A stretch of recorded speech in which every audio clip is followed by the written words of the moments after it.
Imagínese esto: presos condenados a muerte, aquellos que debían enfrentarse a la ejecución, pero algo extraño ocurrió y no pudieron ser ejecutados. Muchos desconcertantes dramas legales y humanos llevaron a la improbable fuga de algunos presos de las garras de la parca.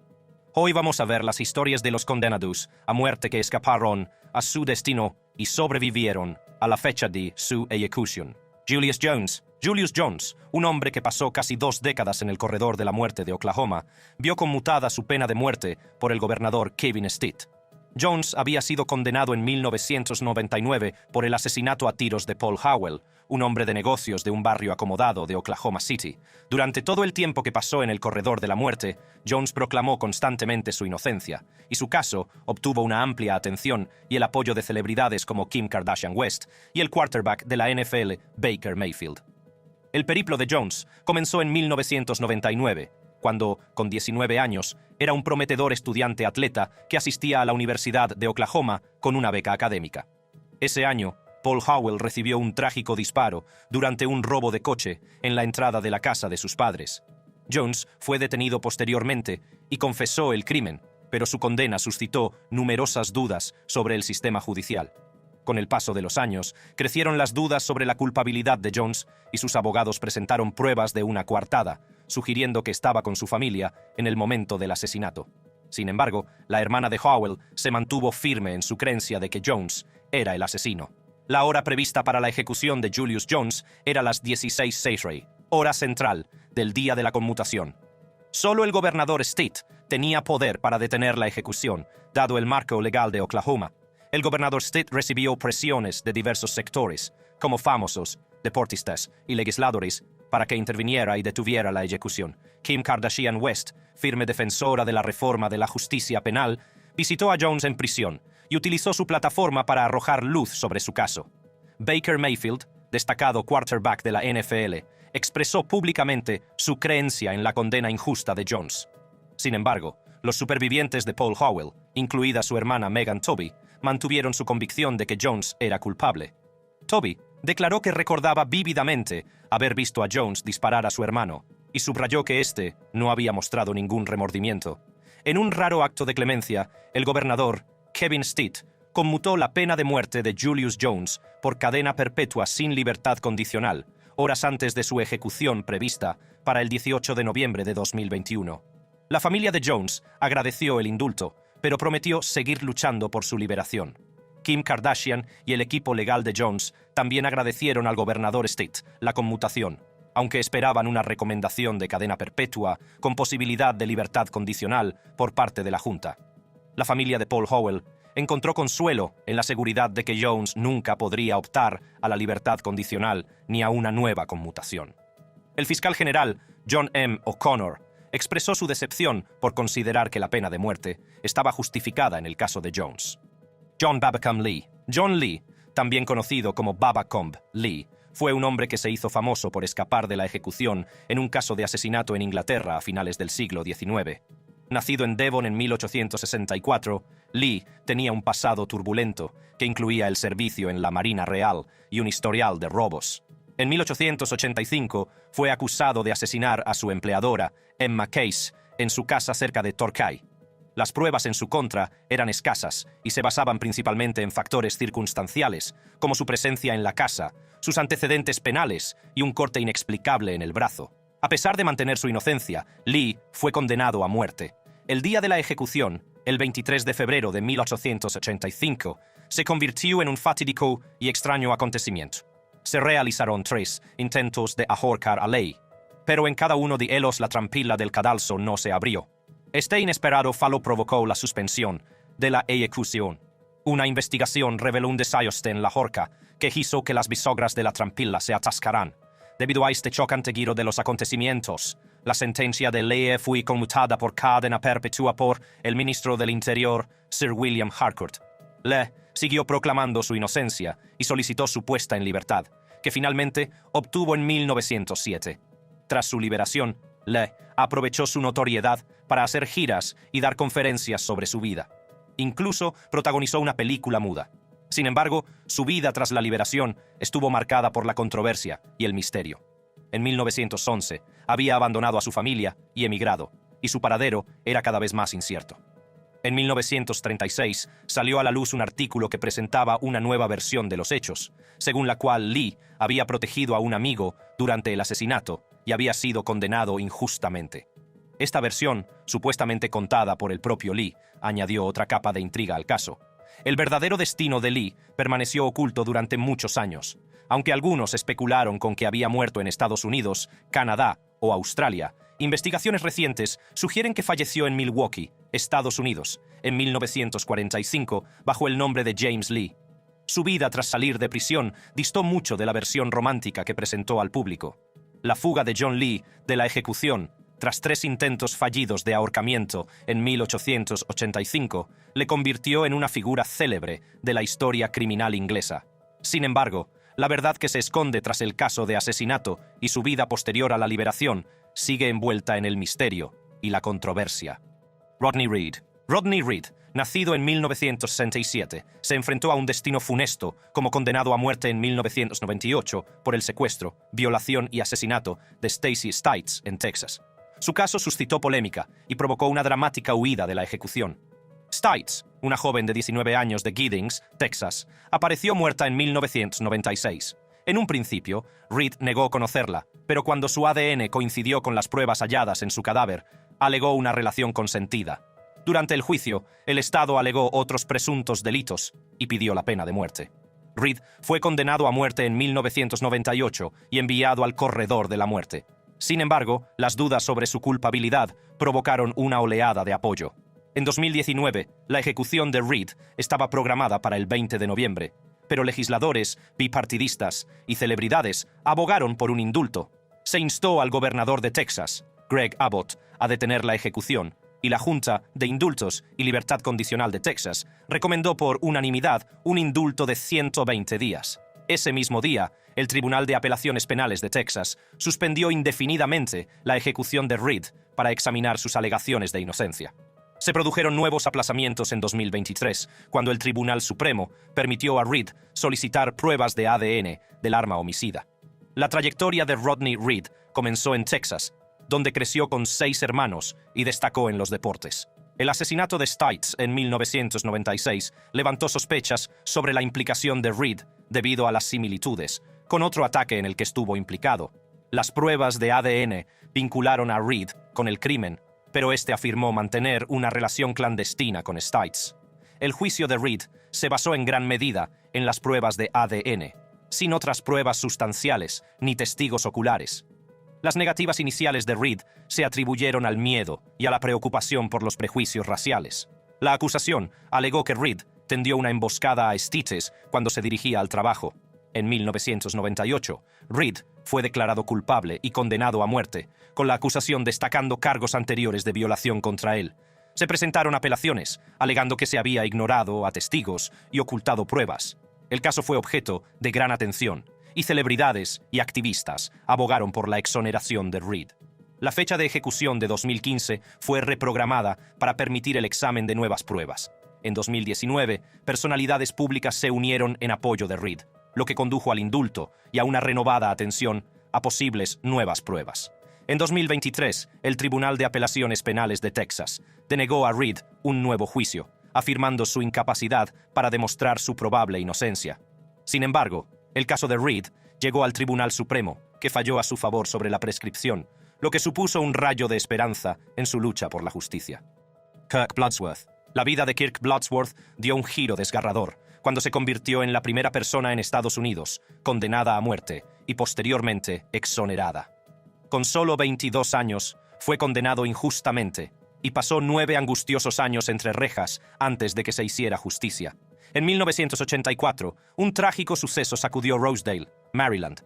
Encontraron sin vida a una niña de 9 años que había sufrido una terrible experiencia de agresión sexual, estrangulamiento y brutal paliza con una piedra. La pesadilla de Bloodsworth comenzó con una denuncia anónima y el testimonio de un testigo que lo identificó basándose en un retrato robot de la policía emitido por televisión. Sin embargo, la descripción del verdadero autor era significativamente diferente de la de Bloodsworth. El boceto retrataba a un hombre alto, rubio y con bigote, mientras que Bloodsworth era un hombre pelirrojo de más de 90 kilos. Durante el juicio, 5 testigos afirmaron haber visto a Bloodsworth con la víctima. Sin embargo, 2 de ellos no pudieron identificarle en una rueda de reconocimiento y solo le habían visto en televisión después del crimen. Además, se utilizó en su contra una declaración que hizo sobre una roca ensangrentada y una mención a que había afectado a la relación con su mujer, a pesar de que estas afirmaciones fueron rebatidas posteriormente, a pesar de la ausencia de pruebas físicas que le relacionaran con el crimen. Bloodsworth fue condenado por violación y asesinato, lo que le llevó al corredor de la muerte. La implacable lucha de Bloodsworth por la justicia comenzó con apelaciones en las que se cuestionaba el incidente de la roca y las conversaciones sobre su esposa. Salió a la luz que la mención de la roca ensangrentada se debió a que la policía le mostró una roca durante el interrogatorio. Además, el incidente con su esposa consistió simplemente en no comprar los comestibles solicitados. El hecho de que la policía no revelara información sobre otro posible sospechoso hizo que el Tribunal de Apelación anulara la condena de Bloodsworth 2 años después de su sentencia inicial. Fue juzgado de nuevo y, en lugar de enfrentarse a la pena de muerte, recibió 2 cadenas perpetuas consecutivas. A principios de la década de 1990, Bloodsworth conoció el potencial de las pruebas de ADN para demostrar la inocencia. Tras persistentes esfuerzos, en 1992 se realizaron finalmente pruebas de ADN sobre pruebas cruciales. Los resultados fueron inequívocos. El análisis de ADN excluía a Bloodsworth como fuente. En junio de 1993, tras casi 9 años en prisión, Kirk Bloodsworth saboreó la libertad. Su largo y arduo viaje culminó con una exoneración total en diciembre de 1993. 2 años de su vida transcurrieron bajo la sombra de una ejecución inminente. La historia de Bloodsworth no terminó con su exoneración. Le impulsó a defender a los condenados injustamente. Se convirtió en un apasionado orador, compartiendo su propia experiencia y abogando por la reforma de la justicia. Su libro, Bloodsworth, publicado en 2004, arrojó luz sobre su condena injusta. Como director de defensa de Witness to Innocence, Bloodsworth desempeñó un papel fundamental en la abolición de la pena de muerte en Maryland. Además, su defensa condujo a la creación del programa Kirk Bloodsworth de pruebas de ADN posteriores a la condena, que proporciona financiación para la realización de pruebas de ADN posteriores a la condena. Ray Crone. La vida de Ray Crone dio un giro de pesadilla cuando se convirtió en la persona número 100 en Estados Unidos en ser exonerada del corredor de la muerte tras soportar una condena injusta. Nacido y criado en Dover Township, Pensilvania, la vida de Crone dio un vuelco y se enfrentó a un calvario injusto que duraría más de una década. En 1991, en Phoenix, Arizona, una camarera de 35 años llamada Kim Ancona fue brutalmente asesinada en el baño de un bar, en una escena marcada por la violencia y las agresiones sexuales. La investigación posterior estuvo plagada de dificultades, ya que el agresor dejó pocas pruebas físicas. La sangre encontrada en el lugar del crimen coincidía con el grupo sanguíneo de la víctima, y los restos de saliva en su cuerpo indicaban un grupo sanguíneo común. Lo más importante es que en aquel momento no se realizaron pruebas de ADN. El caso dio un giro drástico cuando los investigadores se centraron en las marcas de mordiscos encontradas en el cuerpo de la víctima. Un conocido mencionó que Ray Crone, cliente habitual del bar, había estado presente la noche anterior. Esto llevó a pedir a Crone que proporcionara una impresión de espuma de poliestireno de sus dientes para compararla. En los días siguientes, Crone fue detenido y acusado de asesinato, secuestro y agresión sexual. Durante su juicio de 1992, Crone mantuvo firmemente su inocencia, alegando que estaba dormido en su cama cuando se produjo el crimen. Sin embargo, los expertos de la acusación afirmaron que las marcas de mordiscos de la víctima coincidían con la impresión que Crone había hecho en la espuma de poliestireno, lo que condujo a su condena por los cargos de asesinato y secuestro. Fue condenado a muerte, con 21 años adicionales por secuestro. No obstante, fue declarado inocente del cargo de agresión sexual. La lucha de Crone por la justicia condujo a un nuevo juicio en apelación en 1996, aunque se enfrentó a otra condena, basada en gran medida en el testimonio de mordedura del Estado. Esta vez, sin embargo, el juez le condenó a cadena perpetua debido a las dudas sobre su culpabilidad. El punto de inflexión llegó en 2002, más de una década después del encarcelamiento de Crone, cuando las pruebas de ADN desvelaron por fin la verdad. El análisis de la saliva y la sangre encontradas en el cuerpo de la víctima excluyeron definitivamente a Crone como autor del crimen e identificaron al verdadero autor, un hombre llamado Kenneth Phillips, que nunca había sido considerado sospechoso del asesinato. El 8 de abril de 2002, Crone salió de la cárcel y el 24 de abril se desestimaron formalmente todos los cargos contra él. Posteriormente, se presentaron cargos de asesinato y agresión sexual contra Phillips. Anthony Ray Hinton. Anthony Ray Hinton fue condenado injustamente por los asesinatos en 1985 de 2 gerentes de un restaurante de comida rápida en Birmingham, Alabama. A pesar de ser inocente, Hinton sufrió un calvario de 28 años en el corredor de la muerte, antes de recuperar finalmente la libertad en 2015, tras la decisión unánime del Tribunal Supremo de Estados Unidos de anular su condena. El calvario de Hinton comenzó con los trágicos asesinatos de John Davidson y Thomas Wayne Vason, gerentes de restaurantes de comida rápida que fueron víctimas de atracos a mano armada a principios de 1985. Un superviviente de otro atraco identificó a Hinton, que entonces tenía 29 años, en una rueda de reconocimiento, poniendo en marcha una cadena de acontecimientos que cambiaría su vida para siempre. Por aquel entonces, Hinton trabajaba en el almacén de un supermercado y vivía con su madre en una zona rural de Alabama. Su detención vino acompañada de las escalofriantes palabras del detective Doug Acker: «No me importa si lo hiciste o no. Si tú no lo hiciste, uno de tus hermanos lo hizo, y tú vas a pagar el pato». Estas palabras presagiaban los prejuicios raciales y la injusticia a los que se enfrentaría Hinton a lo largo de su batalla legal. Su abogado de oficio le proporcionó un asesoramiento inadecuado, mostrando poca fe en la inocencia de Hinton. El juicio se caracterizó por la falta de pruebas creíbles, y el único argumento de la acusación se basó en pruebas de balística, que supuestamente relacionaban las balas de las escenas del crimen con el arma de la madre de Hinton, descubierta durante la investigación. No se presentaron huellas dactilares ni testigos oculares, pero Hinton fue declarado culpable de ambos asesinatos y condenado a muerte. Las apelaciones en el caso de Hinton fueron tramitadas inicialmente por su abogado de oficio, Sheldon C. Perax, que se enfrentó a repetidos fracasos. A pesar de contratar a un ingeniero civil con problemas de visión y mínima experiencia forense, el jurado desestimó su testimonio. El jefe de Hinton corroboró su coartada, confirmando que estaba en el trabajo durante los supuestos crímenes, pero este testimonio crucial cayó en saco roto. Tras una década en el corredor de la muerte, Brian Stevenson, de la Equal Justice Initiative, se hizo cargo del caso de Hinton y luchó por que se hiciera justicia durante 16 años. A pesar de presentar pruebas de expertos forenses que demostraban que las balas no coincidían con el arma de la madre de Hinton, el Tribunal del Estado de Alabama se negó inicialmente a anular sus condenas. Finalmente, en febrero de 2014, el Tribunal Supremo de Estados Unidos anuló por unanimidad la condena de Hinton en el Tribunal Estatal, alegando la ineficacia constitucionalmente deficiente de su abogado. Esta decisión marcó un momento crucial en la búsqueda de justicia de Hinton. En abril de 2015, después de casi 3 décadas de encarcelamiento, el Estado retiró todos los cargos, lo que condujo a la liberación de Hinton. La historia de Hinton es la de la resiliencia y la lucha contra la injusticia. Desde que recuperó la libertad, ha abogado apasionadamente contra la pena de muerte. Ha escrito un libro de memorias titulado The Sun Does Shine, Cómo encontré la vida y la libertad en el corredor de la muerte, y ha difundido ampliamente sus experiencias. Melissa Lucio. Melissa Lucio, nacida en 1969, se enfrentó a un destino sombrío en Texas. Fue acusada de asesinar a su hija de 2 años, María, y se convirtió en la primera mujer hispana del estado condenada a muerte. La muerte de María se vio empañada por la polémica. Los fiscales alegaron malos tratos como causa, mientras que la defensa de Lucio argumentó que se trató de una caída accidental por las escaleras.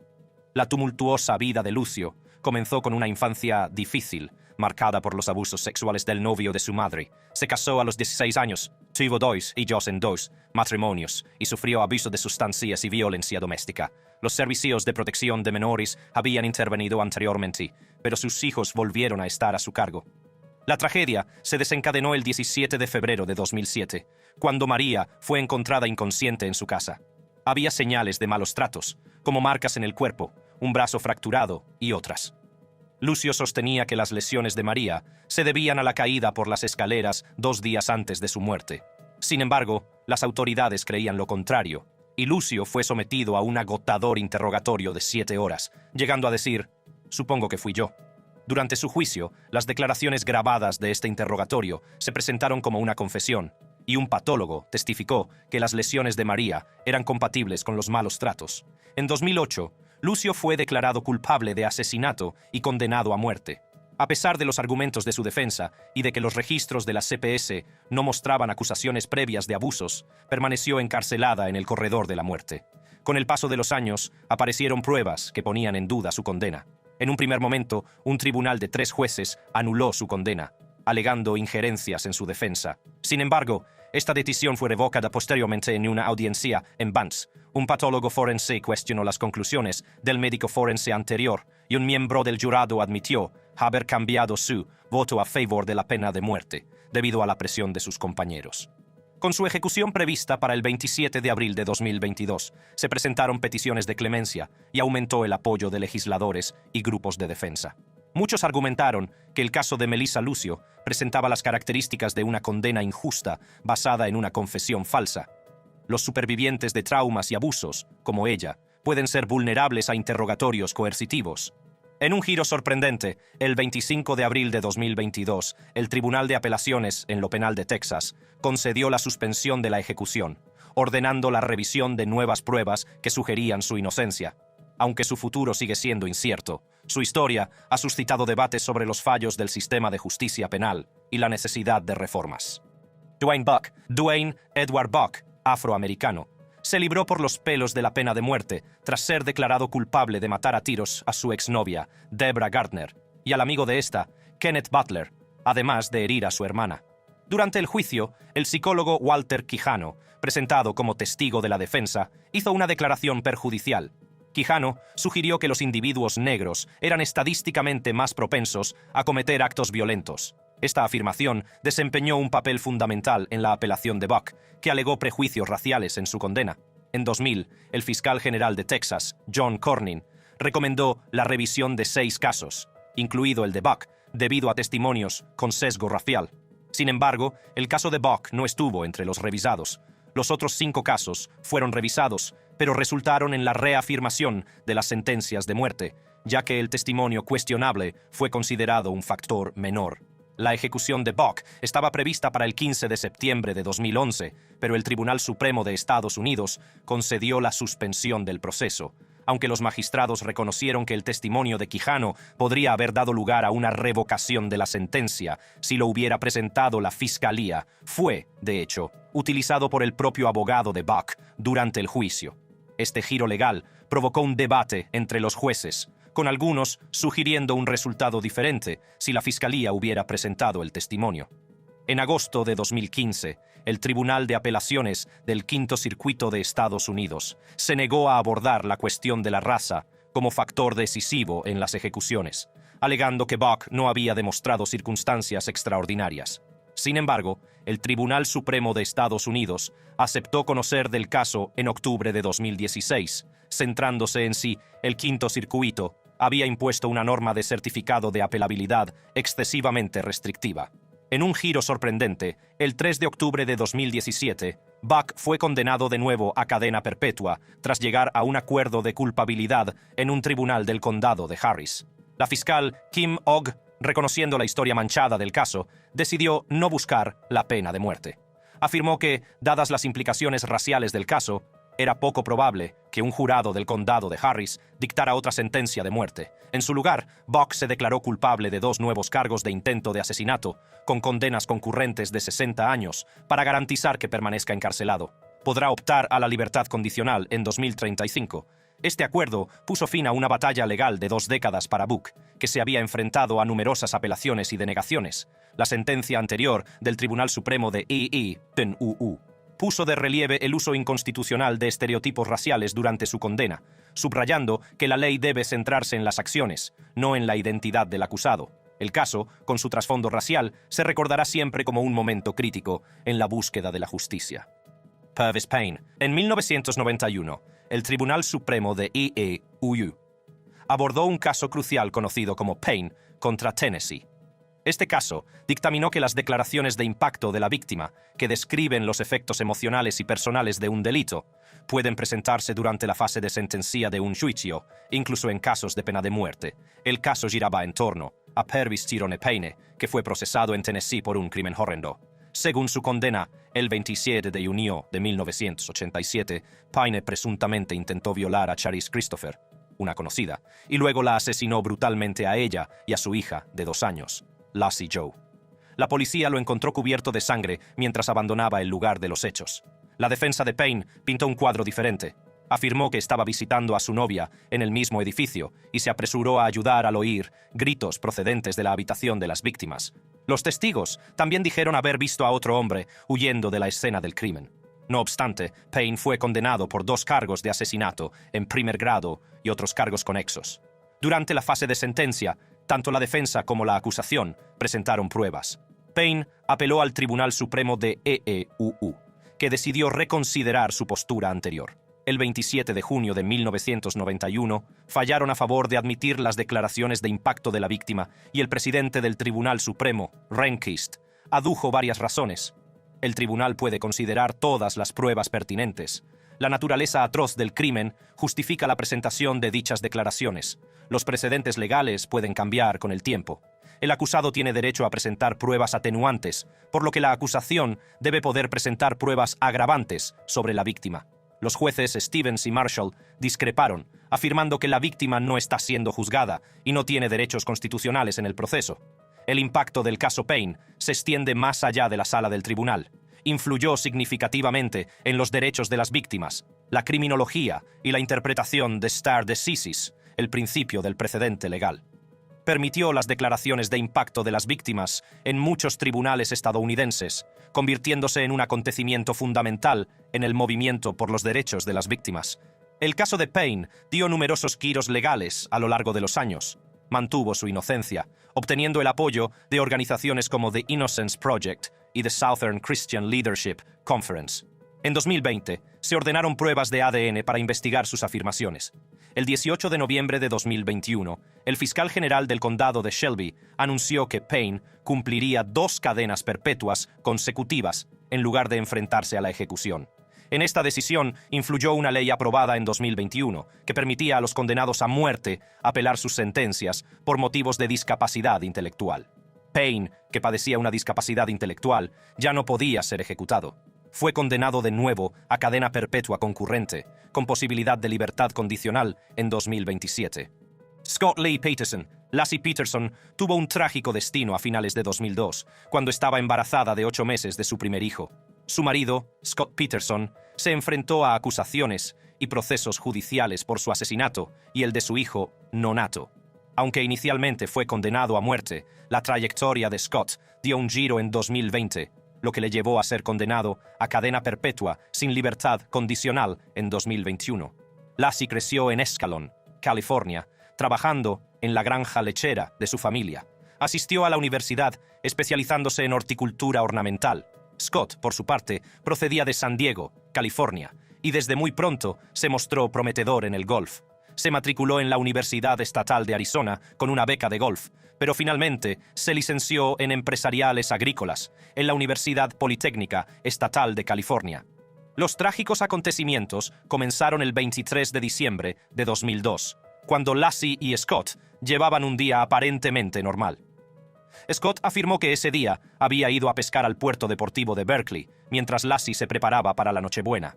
Sin embargo, la repentina desaparición de Lassie levantó sospechas. La investigación se centró inicialmente en encontrar a Lassie. Sin embargo, con el paso de los días, surgieron revelaciones sobre las relaciones extramatrimoniales de Scott. Amber Frey, una de las amantes de Scott, cooperó con la policía, revelando su relación. Las sospechas crecieron a medida que el comportamiento de Scott parecía inusual, con incoherencias en sus declaraciones sobre el día en que Lassie desapareció. La búsqueda de Lassie requirió grandes esfuerzos, incluidos voluntarios, perros y la atención de los medios de comunicación. Desgraciadamente, el 13 de abril de 2003, el cuerpo de un bebé apareció en la bahía de San Francisco, seguido de los restos de Lassie un día después. Las autopsias revelaron detalles sombríos, pero la causa exacta de la muerte de Lassie seguía sin determinarse. Durante el juicio, Las pruebas circunstanciales y el comportamiento de Scott jugaron un papel importante. La fiscalía argumentó que el motivo de Scott incluía el romance con Amber Frey, problemas financieros y un deseo de escapar de las responsabilidades de la paternidad inminente. La defensa de Scott replicó que faltaban pruebas directas. Finalmente, en 2004, Scott Peterson fue condenado por asesinato en primer grado de Lassie y asesinato en segundo grado de su hijo nonato. Fue condenado a muerte. Sin embargo, su camino tomó una dirección diferente en 2020, cuando el Tribunal Supremo de California confirmó su condena pero anuló su sentencia de muerte debido a problemas con el proceso de selección del jurado. En septiembre de 2021, Scott fue condenado de nuevo a cadena perpetua sin posibilidad de libertad condicional. Kenny Ritchie, Kenneth Thomas Ritchie, nacido en Holanda de madre escocesa y padre estadounidense, se encontró en una situación desesperada en 1986. Se declaró un incendio en el complejo de apartamentos donde vivía en Ohio, que causó la trágica muerte de una niña de 2 años llamada Cynthia. Ritchie fue acusado de provocar el incendio con la supuesta intención de hacer daño a su exnovia. El juicio de Ritchie se vio empañado por varios problemas. Se enfrentó a un panel de jueces, en lugar de un jurado, y su abogado defensor designado por el tribunal tenía poca experiencia en casos de asesinato. La fiscalía argumentó que Ritchie había entrado en un invernadero para robar materiales inflamables, se había subido a un cobertizo, había accedido al balcón del apartamento de la víctima y había provocado el incendio. Los testigos ofrecieron testimonios contradictorios y las pruebas forenses eran cuestionables. A pesar de estas dudas, Ritchie fue declarado culpable de asesinato por incendio provocado en 1987 y condenado a muerte. Pasó la friolera de 21 años en el corredor de la muerte. En 2006, Ritchie aceptó un acuerdo con la fiscalía para ser puesto en libertad. Se declaró inocente de los cargos de homicidio involuntario, puesta en peligro de menores y allanamiento de morada. Esta declaración le permitió mantener su inocencia al tiempo que aseguraba su libertad. Es importante señalar que una declaración de no impugnación no admite ni discute la culpabilidad. Durante su prolongado encarcelamiento, empezaron a surgir dudas sobre las pruebas contra Ritchie, especialmente en relación con las pruebas forenses. Amnistía Internacional llegó a describir su caso como uno de los ejemplos más convincentes de posible inocencia. El periplo de Ritchie dio otro giro oscuro en 2010, cuando fue detenido por realizar llamadas telefónicas amenazadoras a un antiguo fiscal. A pesar de sus afirmaciones de que se trataba de una broma de borracho, fue declarado culpable y condenado a 3 años de prisión. Fue puesto en libertad tras cumplir 2 años y trabajó brevemente con una organización benéfica que ayuda a veteranos sin hogar. En 2020, Ritchie se enfrentó a nuevos problemas legales cuando publicó un vídeo amenazador dirigido a un juez y a su familia. Fue declarado culpable de amenazas y condenado a 12 años de prisión. Nick Yarris. Nicholas James Yarris, escritor estadounidense, sufrió una terrible experiencia que le llevó a pasar 22 años en el corredor de la muerte de Pensilvania por un delito que no cometió. Yarris tenía un pasado turbulento, marcado por los malos tratos en la infancia y un descenso a la adicción y los delitos menores. En 1981 se vio implicado en un robo de coche que le llevó a enfrentarse con la policía. Durante este encuentro, se produjo una refriega y el arma de un agente de policía se disparó accidentalmente. Yarris fue acusado inicialmente de secuestro e intento de asesinato del agente, pero posteriormente fue absuelto. Mientras estaba en la cárcel, Yarris se enteró del brutal asesinato y violación de Linda Mae Craig en diciembre de 1981, un crimen que había quedado sin resolver. Con la esperanza de ganarse el favor de las autoridades y mitigar las consecuencias de sus cargos pendientes, Yarris afirmó falsamente tener información sobre el asesinato. Su intento de ayudar resultó contraproducente cuando la persona a la que implicó resultó no estar implicada, lo que convirtió a Yarris en el principal sospechoso. Posteriormente, Yarris fue acusado del secuestro, violación y asesinato de Linda Mae Craig. En 1982 fue declarado culpable y condenado a muerte a la edad de 21 años. A pesar de una breve fuga y numerosas apelaciones, Yarris permaneció en el corredor de la muerte. Durante su estancia en prisión, Yarris aprendió a leer por sí mismo, se casó con una visitante voluntaria y se convirtió en el primer condenado a muerte que solicitó una prueba de ADN. En 2003, tras una serie de pruebas no concluyentes, se produjo un gran avance. Las pruebas de ADN realizadas sobre pruebas clave, como los guantes encontrados en el coche de la víctima y muestras de esperma, excluyeron a Yarris como autor del crimen. Esta prueba fundamental llevó a anular su condena en septiembre de 2003. Yarris siguió luchando por la justicia tras su puesta en libertad, abogando por el envío de muestras de ADN a la base de datos del FBI para identificar a los verdaderos culpables del asesinato de Linda May Craig. Más tarde se trasladó al Reino Unido, trabajó con Reprieve y formó una familia. Los subsiguientes matrimonios y divorcios le llevaron de nuevo a Estados Unidos y luego al Reino Unido. En su búsqueda de justicia, Yarris interpuso una demanda federal por acusación maliciosa contra la Fiscalía del Condado de Delaware, que acabó resolviéndose por $4 millones en 2008. Nicholas Yarris escribió unas memorias sobre su estancia en el corredor de la muerte, tituladas 7 Days to Live, reeditadas posteriormente como The Fear of 30s, y escribió otros libros en los que comparte sus experiencias. Su historia también apareció en documentales y podcasts, arrojando luz sobre los fallos del sistema de justicia penal y la importancia de las pruebas de ADN en las exoneraciones. Anthony Porter, residente en Chicago, se enfrentó a una injusticia que cambió su vida cuando fue condenado injustamente por un doble asesinato en 1982 en el South Side de la ciudad. Esta condena errónea condujo a su condena a muerte en 1983 y pasó la friolera de 17 años en el corredor de la muerte. El caso de Porter llegó a un punto en el que estuvo a solo 50 horas de ser ejecutado, a pesar de sus alegaciones de inocencia. El punto de inflexión en el caso de Porter se produjo en 1999, cuando aparecieron nuevas pruebas, gracias a los esfuerzos de profesores de la Universidad Northwestern y estudiantes de la Escuela de Periodismo Medill, que formaban parte del proyecto Inocencia de su escuela. Con anterioridad, todas las apelaciones de Porter, incluidas las presentadas ante el Tribunal Supremo de Estados Unidos, habían sido rechazadas en repetidas ocasiones.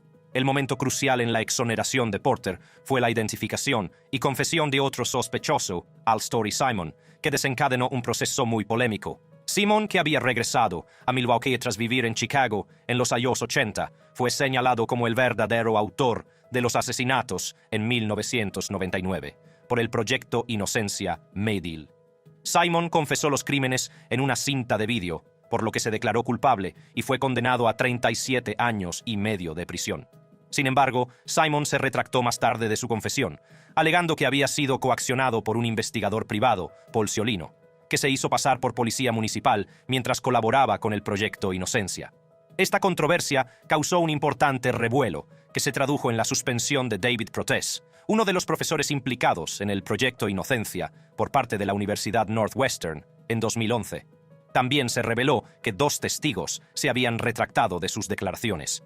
Una investigación de 1 año de duración, llevada a cabo por la Fiscalía del Estado del Condado de Cook, condujo finalmente a la anulación de los cargos contra Simon en 2014, lo que garantizó su puesta en libertad tras cumplir 15 años de prisión.